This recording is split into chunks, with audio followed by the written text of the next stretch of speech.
Good morning. Thank you for coming. I know it's a hard choice we have between Mr. O'Rourke and Dutch Van Kirk. Although I was telling Mr. O'Rourke if I was stuck with that dilemma, I'd come to his talk and then buy the book from Dutch. So there's a plug for Dutch's book. But Mr. Larry O'Rourke was a tech sergeant during World War II. He was all trained and set to go in the infantry when he was pulled out and sent on a special assignment, which was the Manhatan Project. He worked at the Oak Ridge plant separating uranium isotopes for the nuclear bomb. Thanks a lot, Rob. And none of us can thank Rob and his associates enough. It's astounding to me how they coordinate all this activity here and keep us supplied with water. This is not intended to be a technical talk, but it's inescapable that it's some background, and the early part of it may, I hope not put some to sleep, but you already understand it in some depth.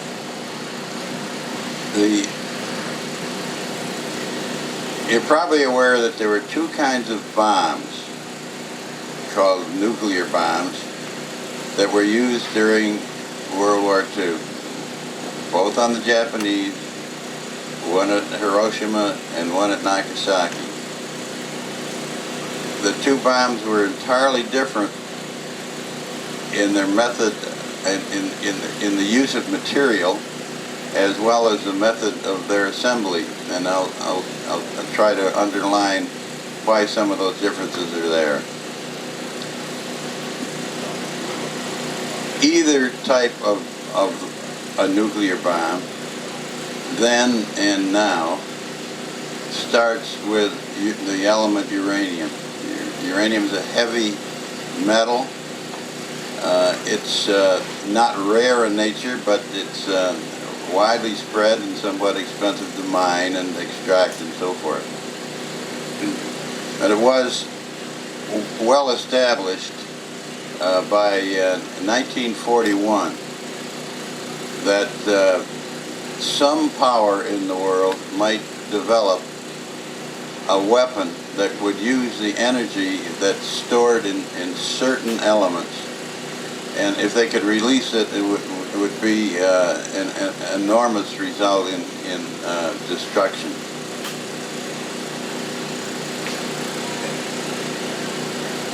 The elements that they attempted to identify were those that they knew could be fission. Now, fission simply means that the atom, the nucleus of that atom, can be split because of its instability. The second one is that you can actually manage it. You can handle it in some form and make it practicable to employ. And thirdly was material that was already available in what was in to us was the good side of the war, and we were able to obtain enough material from Canada and from friendly sources in Africa to provide us with enough uranium to undertake the processes. What is there about uranium? Uranium has, it's what's called element 92. It means that it's heavy. 90 means it has 92 protons in its nucleus, and right in the heart of it, 92 heavy protons. And of course, it also has neutrons within the nucleus. And then, if you remember your at least high school work, you have the electrons circling around in orbits. The electrons in orbit don't enter into any of this. You just discount those and think about the nucleus. Uranium has several isotopes. That is to say that some of the uranium atoms do not contain 238 neutrons, which is normal uranium. 0.7% of natural uranium found lacks 3 neutrons in the nucleus. The arithmetic's kind of easy. That makes it not uranium-238, it makes it uranium-235. Now, isotopes of that type don't like themselves. They like to give off radiation. They try to become, call it more natural in state, and so they have a lot of stored energy just waiting to burst out. And so uranium-235, 0.7 of natural uranium, was selected as the material from which to make the uranium bomb. And I'll say more about it. On the other side of the coin, if one were to take the stable uranium-235 and just 238 and ignore the 235 and add a neutron to the nucleus, not take 235 with a shorter neutron, but stick an extra neutron in the nucleus of uranium, and what do you have? Not 238, but 239. You just wait a little while, and some beta radiation dissipates from the uranium-239, and it becomes stable plutonium-239. So plutonium is uranium with an added neutron. That's the plutonium material in the bomb used in Nagasaki. The bomb used in Hiroshima, and I've been both to Hiroshima and Nagasaki, and I've toured those museums, and I've learned things there that I never knew when I was in my own project.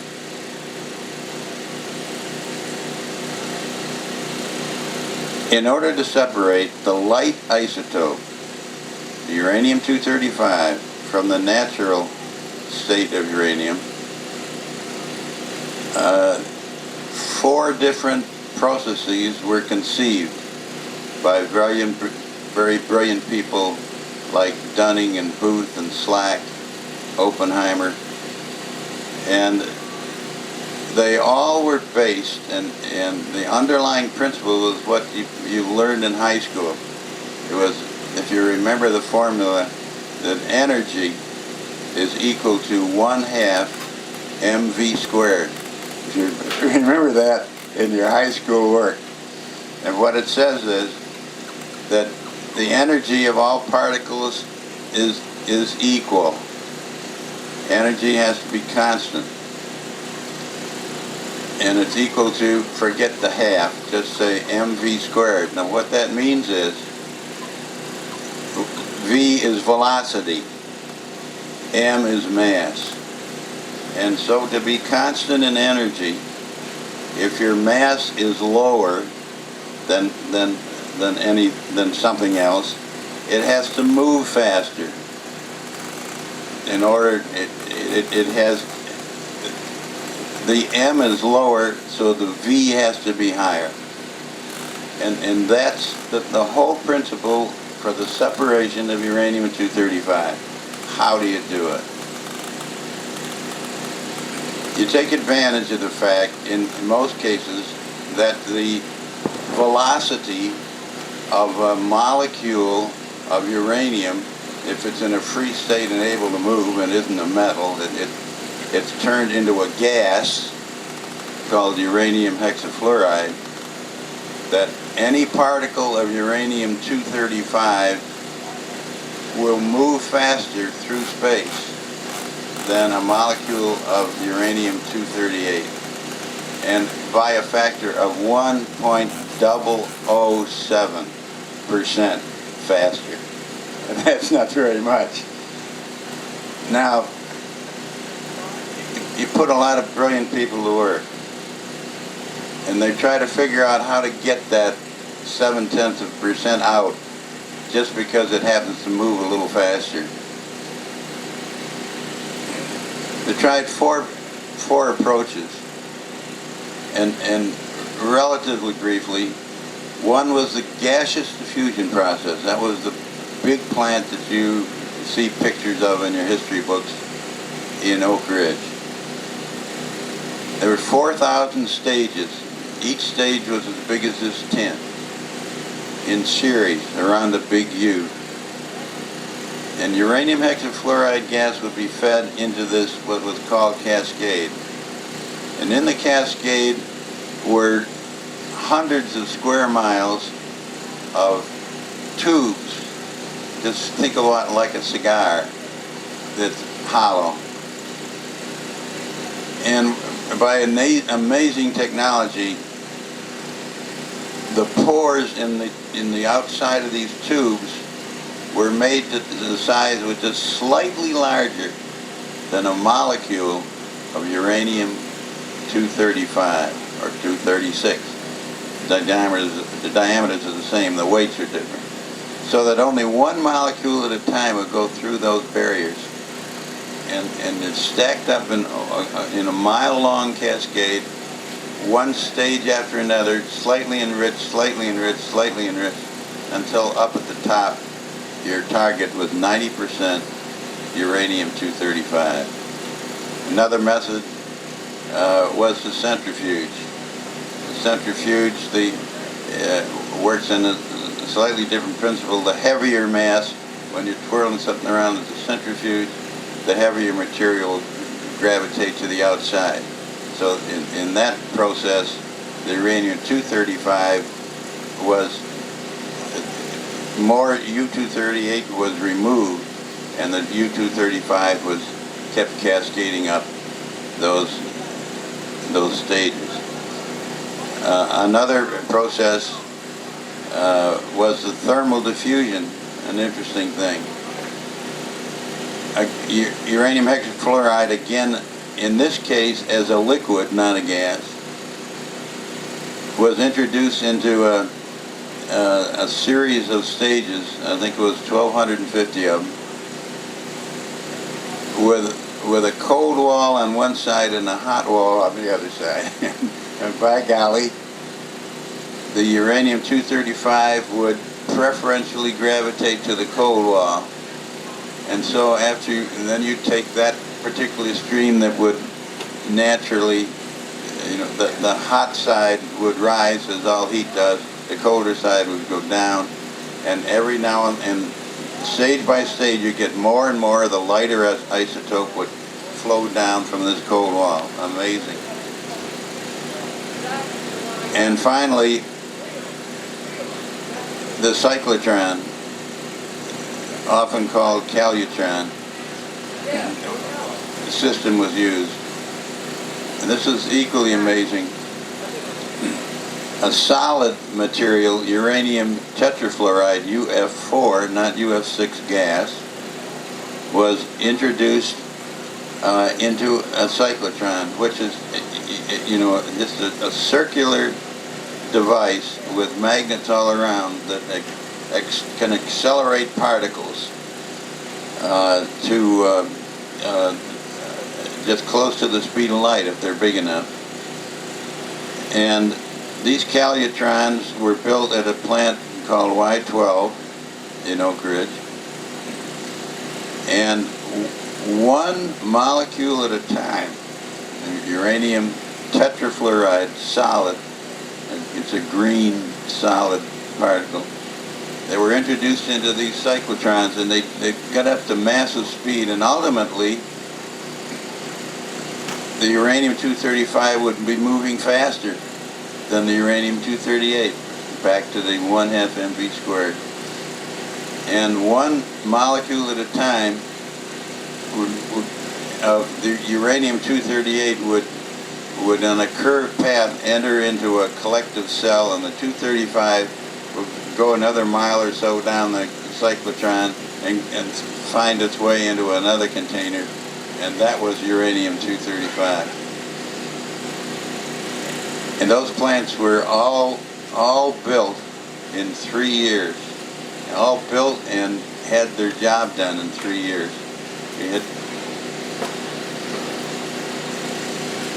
There was another process at Oak Ridge not intended to produce the material, but to demonstrate the feasibility of producing plutonium by the addition of a neutron.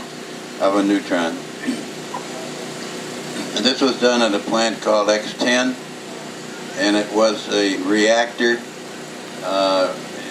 Most of you understand basically how reactors work, and they bombarded uranium-238 with neutrons, and certain significant percentage of the uranium-238 would absorb that a neutron in its nucleus and make it heavier, make it 239 plutonium, which doesn't like to be stable either.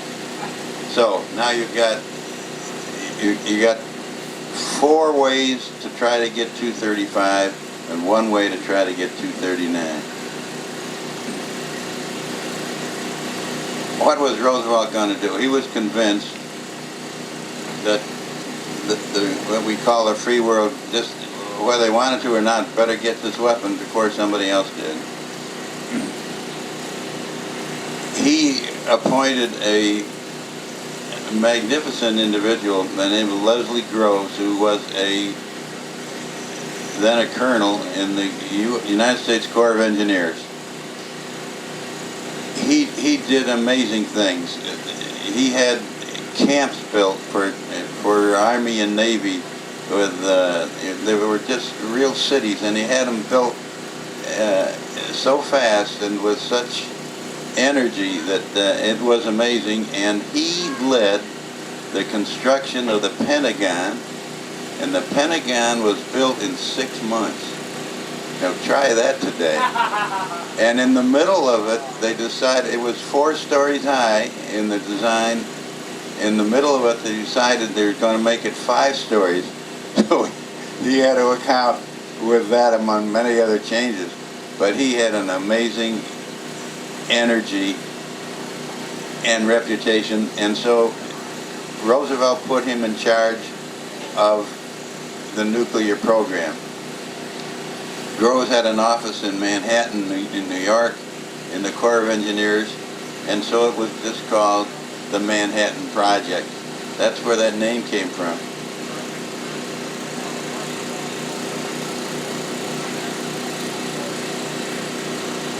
Roosevelt authorized early on, before there was any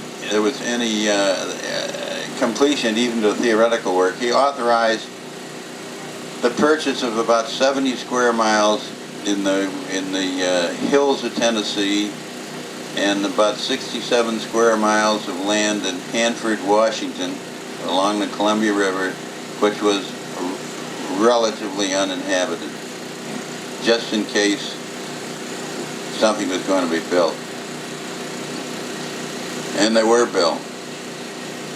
All these processes were authorized, and Groves reported entirely and directly to President Roosevelt, and he had nobody in between.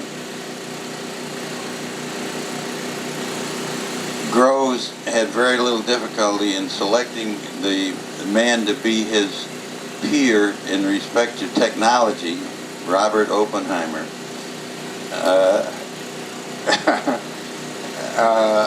I've tried to read Oppenheimer's works, and I just can't understand them myself. A man of extraordinary brilliance, and he provided the theoretical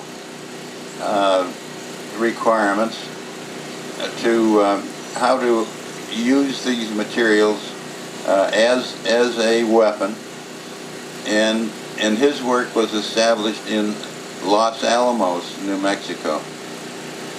So now we have Oak Ridge with these plants being built, and we have the theoretical work being done in Los Alamos. Oppenheimer actually reported to Groves, but Groves never treated him that way. Groves accepted all his technical work, of course. And Oppenheimer wasn't alone. He had other brilliants out there with him, Compton and I.I. Rabi and those types of people, many of whom ironically had fled the Germans and were so theoretically brilliant.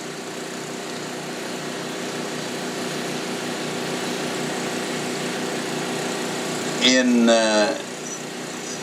May of 1945, there was enough material produced both at Hanford, plutonium, and uranium-235 at Oak Ridge to allow a bomb to be made from either one or both.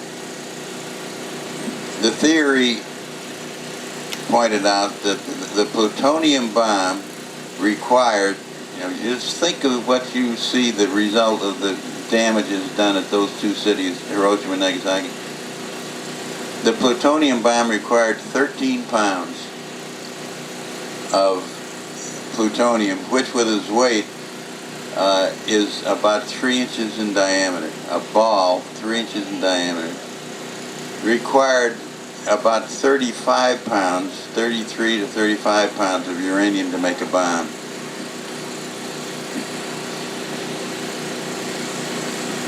Groves decided to go all out, condition being what they were.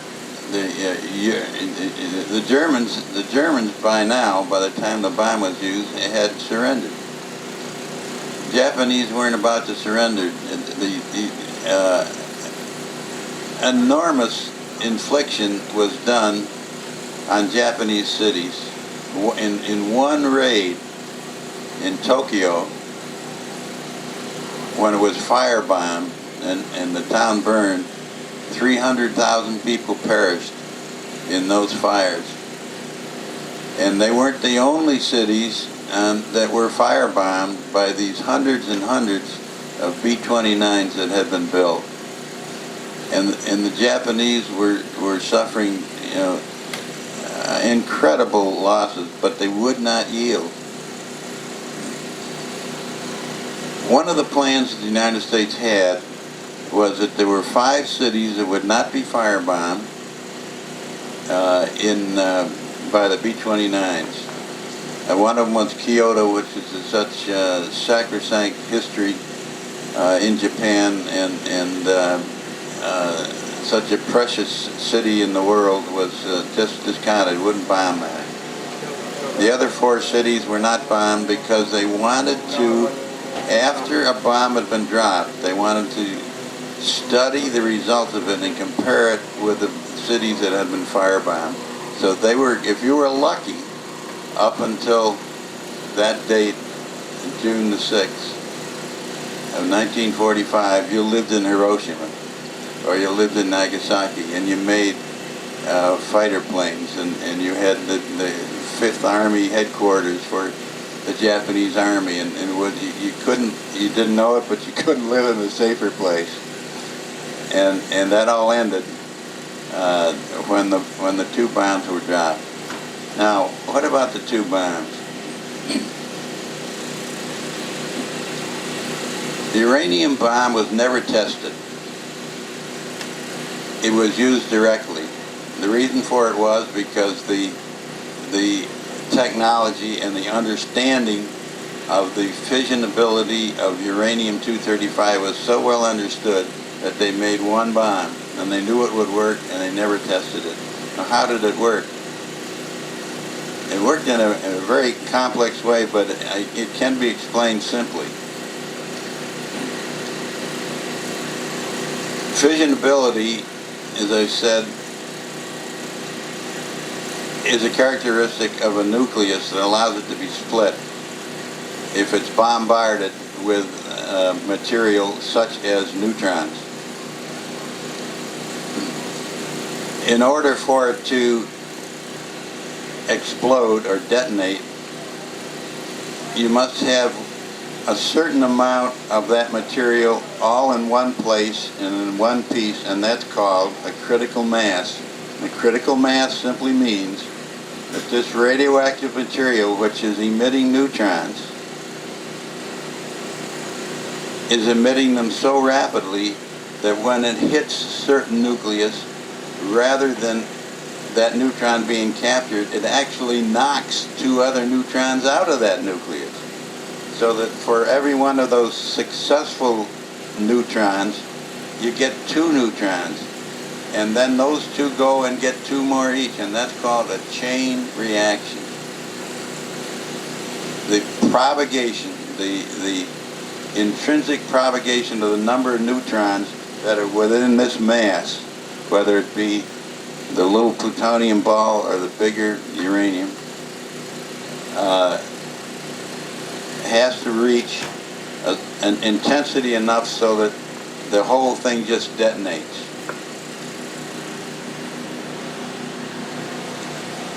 The uranium bomb is kind of simple to visualize. In order to get to critical mass, they took 60% of the required weight, and 60% of 33 pounds, say, and they put it at one end of a torpedo-like bomb. It's sitting here.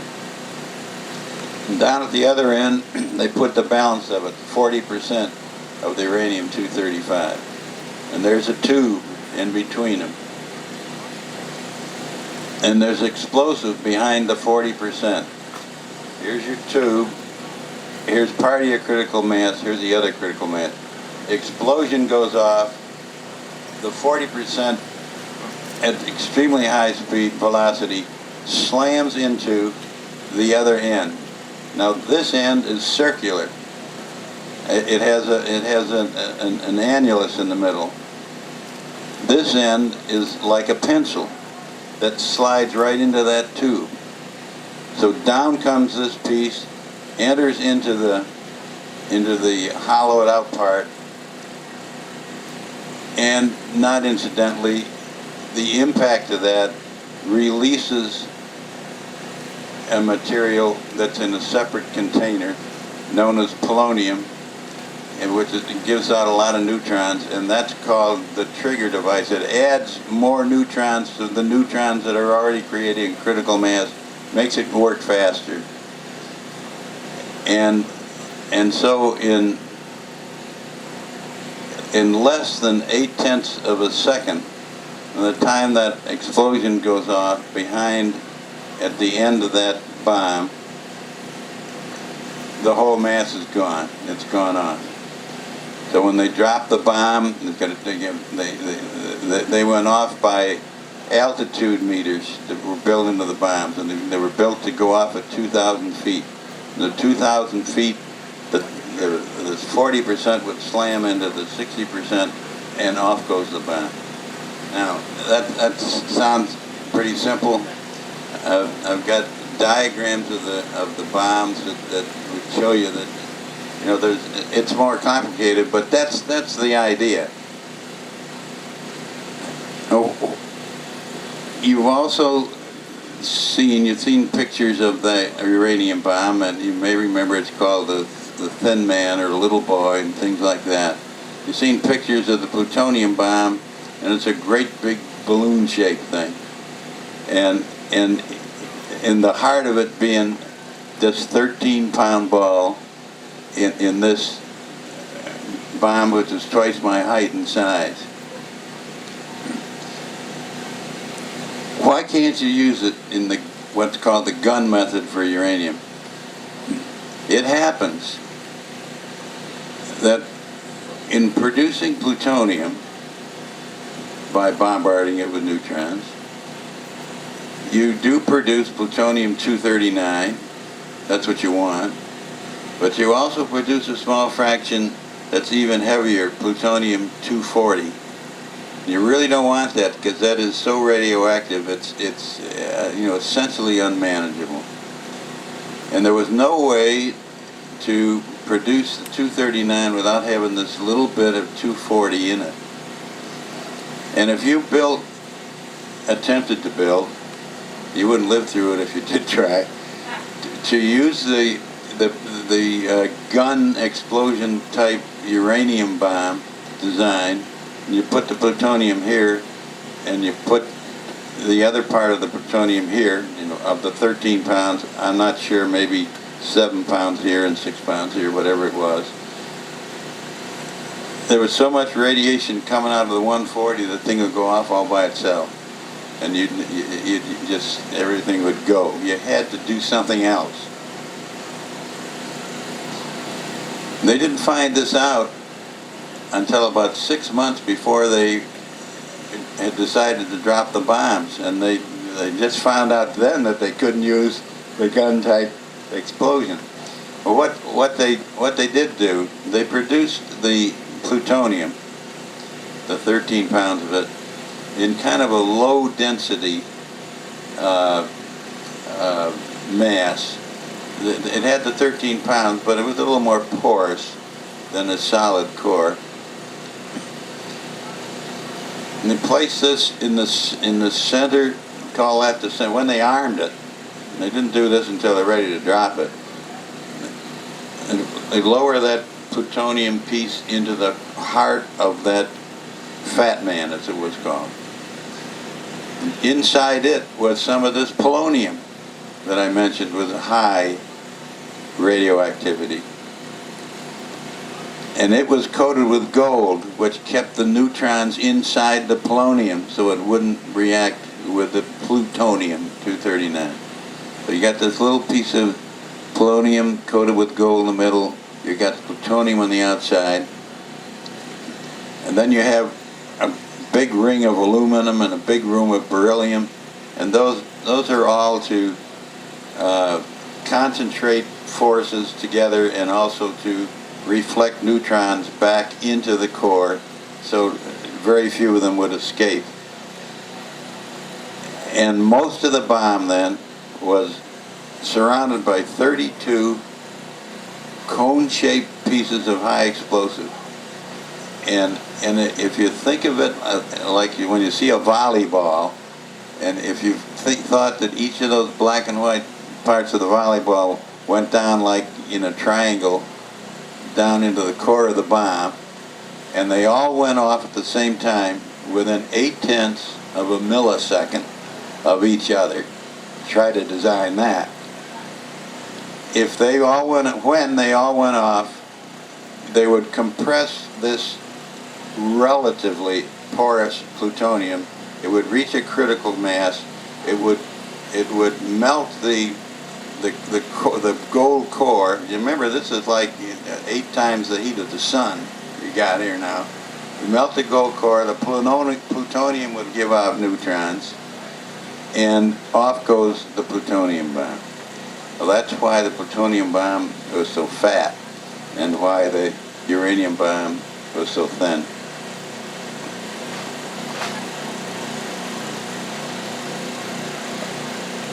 I can, and I'll say a little bit more about why I happen to be sitting here. When they decided to build Oak Ridge and build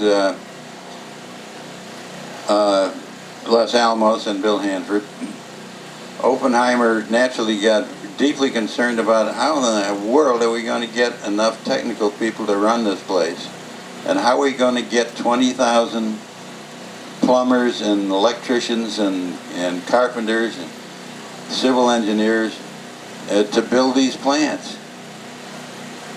and how are we going to get technical people to run them? Well, the answer, I don't think you could do it today, but the answer was kind of simple. Number one, anybody who was drafted into the armed services, whether it be the Army, Navy, or whatever, if they had a technical degree of any kind, their name was delivered to a place in Washington, D.C., in the Corps, under the Corps of Engineers. And then these names were secretly passed on to the Manhattan Project. The Manhattan Project picked people they felt would be useful, and they saw to it that they got drafted. And it didn't matter, you know, if you had a physical disability or you had a deferment, it didn't matter anymore, because they didn't care if you had a leg missing at that point in time. You could, if you had the know-how, they wanted you. And so people who ordinarily would be drafted into the combat forces, who had technical degrees, essentially were all reviewed by a board. They didn't know they were being reviewed, and then they got investigated at their home sites and their schools by the FBI, and one by one they were plucked out. Another out of, and of course they were placed in the Army. Another pretty, to me, amusing one. I was first assigned to do research and development at Columbia University. The research and development was being done at the University of Chicago, at Caltech, at Berkeley, and at Columbia University. And I was working on the development of that barrier that goes into the gaseous diffusion process that I mentioned, the 4,000 stages, at Columbia University. They were, you know, I was surrounded by PhDs and physicists and theoretical mathematicians. And, what the Army had the power to do, you can imagine, reporting directly to the President. What Groves was able to do was take people, the civilians, they were mostly civilians, and draft them all. And it didn't matter, you know, what they were doing. If he wanted them, he got them.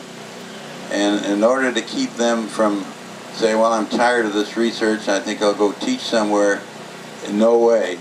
They found themselves a sergeant in the Corps of Engineers, and either in Los Alamos or Hanford or Oak Ridge.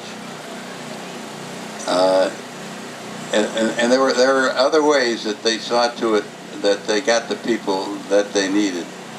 And it was kind of hard with some people. Maybe you were in the physics department teaching in Columbia University and getting a decent wage for those days, maybe $3,000 a year or so. You found yourself suddenly you were getting $97 a month and $2.25 a day to eat on. You know, I never saw anybody, I never heard anybody in that category who ever complained about it. I'll say something about secrecy. The secrecy was intense. We were all well forewarned. We could even tell by the atmosphere we were in that there was no way that you could talk about this thing. I had a roommate in the dormitory, and we never knew what the other one was doing. We'd never talk about it. Nobody ever talked about what they were doing, whether they were married. Somebody was in one lab married to somebody in another lab. They never talked about it. It was absolutely forbidden, and if anybody ever heard it, they'd been reported. It was even worse at Los Alamos. Los Alamos was so intensely important in the theoretical aspects of the bomb and the actual machining of the parts that if you were in the SED, by the way, the SED, Special Engineering Department, 9812th section of the Corps of Engineers was what I'm talking about. All of these, about 2,700 of us who ended up in uniform on the project. In Oak Ridge and at Hanford, if you had a wife and a family, she could live in the city. The city was surrounded. It was a secret city, and it was all gated, all surrounded, patrolled by military police on horseback and that sort of thing. It had 4 gates of entry. But you could have a wife and a family there. and they built schools, and they built all these things. If you worked at Los Alamos and you were in the service, and there were about 275 of them up there, you couldn't have your wife in there. You couldn't have anybody except yourself live and work in that place. And in order to get out, even go home and see your wife, you had to get special leave. And you had to stay in touch every day and report where you were.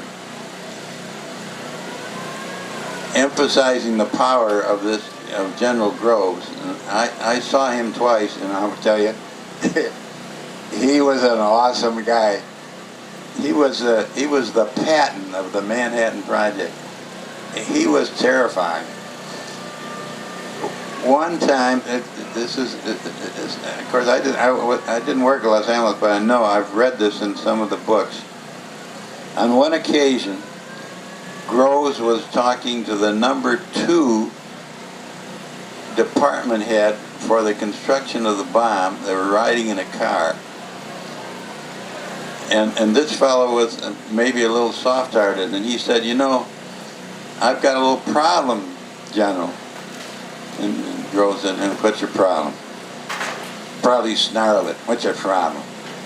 And he said, "Well, we've got these GIs here, and they can't have their wives, and they're working alongside people that are earning 20 times what they are, and something got to be done about it." And Groves said, "I'll take care of it." The next day, that guy was relieved from his job, and Groves put a major in the Army in his place who knew how the Army worked and how Groves wanted the Army to work. That's a true story, and that's how tough it was at Los Alamos. It was easier at Oak Ridge. I've been married 60 happy years, so I can safely say that there were plenty of single women around Oak Ridge who were secretaries and reading gauges and all that we single guys didn't suffer a heck of a lot, to tell you the truth. We worked hard, but we didn't have a hard life at all. I'll kind of draw this up to a conclusion kind of quickly about secrecy. The only leaks that were ever discovered all places came out of Los Alamos, out of these theoretical physicist guys. The Rosenbergs, you may have heard of. Klaus Fuchs, you've heard of. And it was found out well after the war that when, about 10 days before the bombs were dropped, Truman, at a conference in Potsdam, with Stalin and Churchill and Roosevelt, told Stalin that we had a super weapon and they were going to use it. And that's all they told him. And the record apparently shows that Stalin didn't show much reaction. History has proven that Stalin knew all about it. And that from 1941, what the United States have been doing in theoretical work and planning ahead on how to build these things, Stalin knew about it. He knew enough about it to know what we were doing. He also knew he didn't have to do it because we were doing it. And we were so far ahead in technology. He just sat back and waited for it to happen. That's my shot on secrecy. Now, I don't know, you have a watch. Do I have any time? I've taken an awful lot of time. Any question then? Sir? I was a BS in physics, and had 13 weeks basic training in infantry in Camp Roberts, California, and to my surprise, I was hauled out of we'd finished our training and we were grouping to be shipped somewhere, and I was pulled out and sent to Ohio State University. And I was put into graduate mechanical engineering, and I didn't know anything about mechanical engineering. I found out that the fellows who were in the mechanical engineering graduate class with me, there were very few, if any, mechanical engineers. There were chemical engineers, physicists, chemists. And we thought, boy, what an Army snafu that is. Well, the way it turned out, and one day, after we'd been there about 8 weeks with no tests, we had no tests, we had no questions asked, nobody was asked a question, nobody was asked to raise his hand. What the hell is going on? They marched us over the Army, and there were 4 colonels there. And one by one, we were interviewed by one of these colonels, and they just talked to us. They just talked to us. As a result of having been assembled under pretenses at Ohio State University, those colonels picked 16 of us and sent us off to Columbia University. There were other groups at other universities, the University of Michigan, Ohio State, I'm sure of, who had the same experience, guys that were pulled out of their groups, stuck in there like they didn't really belong, and ultimately then being shipped to Los Alamos or to Oak Ridge or to Los Alamos. So that's how I got in. Why do you think you were actually picked? I think my mother was praying for me or something. I have absolutely, no way to tell that. They, as I said, anybody with a scientific degree who was about to be drafted, they could review. So they had other methods of finding out who was already in that had scientific degrees in various disciplines. And then they kept narrowing them down by personality and by the FBI checks and what their friends had to say about them. I mean, it was enormous, the checking that was done. And somehow or other, I lasted. You were just studying physics? You were an undergraduate, or you already had it? No, I had it. You already had it? Yeah. I went for I was telling somebody earlier, I went to Brown University after the war and was going for a PhD in physics, and I got a call from an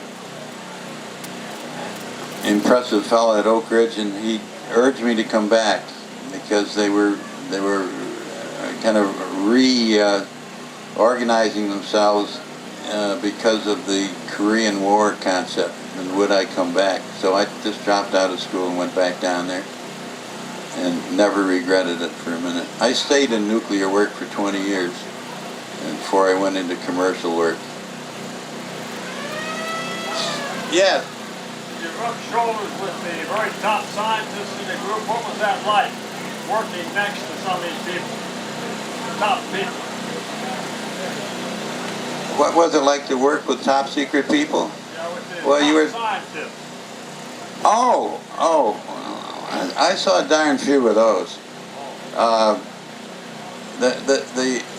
These theoretical people were largely in Los Alamos, and I didn't work in Los Alamos. They were designing how to make the bomb work, not how to get the material. That was already, being done.